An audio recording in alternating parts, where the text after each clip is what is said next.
हुनर Amery गरीबी देखकर पैदा नहीं होता, हे वाक्य ह्या हॉकी खेळाडूंकडे पाहिल्यावर उमगतं. ही मुलं माटुंगा सर्कल जवळील झोपडपट्ट्यांमध्ये राहतात, तर काही जण माटुंगा उड्डाण पुलाखाली राहतात आणि उड्डाण पुलाखालीच हॉकीचा कसून सरावही करतात. ह्या मुलांपैकी 4 खेळाडू हे सध्या मुंबई हॉकी लीग मध्ये खेळतायत.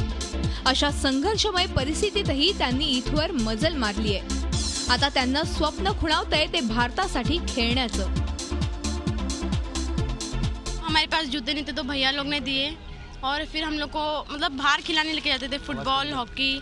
और डॉन बॉस्को में है ना ग्राउंड, टफ ग्राउंड, वहाँ पर भी मैच खिलाते थे और फिर वहाँ पर हम लोग को गिफ्ट मिलता था, जैसे जूता, जर्सी, शॉर्ट्स, वैसे सब. इसलिए हम लोग को बहुत अच्छा लगता है, हम लोग आगे बढ़ रहे हैं और मुझे ये भी लगता है कि मैं इंडिया के लिए खेलूँ. अभी मैं मुंबई लीग खेल रहा हूँ, आगे जाके देश के लिए भी खेलूंगा. हॉकी ॲस्ट्रेंगन युनायटेड ह्या क्लबच्या पुढाकारामुळे या गरीब मुलांना हॉकीची प्रथम ओळख झाली.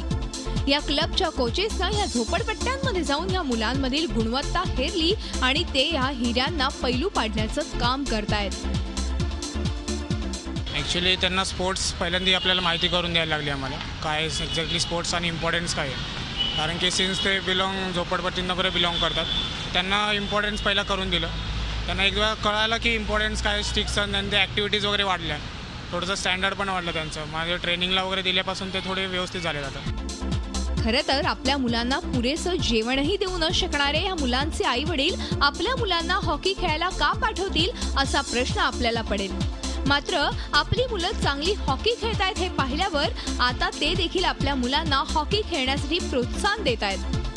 खुशी महसूस होती है कि अपना बच्चा अच्छा खेलता है, अच्छा लगता है, अपना अच्छा आगे बढ़ रहेगा बच्चा, वो सोच के अच्छा लगता है.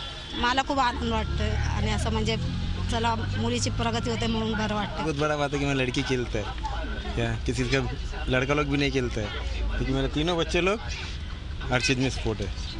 ये अच्छा यार आगे खेलना मांगते हैं. ज्यांना उद्याच्या जेवणाची भ्रांत आहे अशा या झोपडपट्टीत राहणाऱ्या मुलांना पाठिंबा मिळाला तर ते कशा पद्धतीनं मैदानावर कामगिरी करू शकतात हे ह्या मुलांनी सिद्ध केलंय. त्यांना असाच पाठिंबा मिळाला तर कदाचित ह्यातूनच देशाला दुसरा ध्यानचंदही मिळेल. मेघा कुचिक, झी मीडिया, मुंबई. झी 24 तास रहा एक पाऊल पुढे.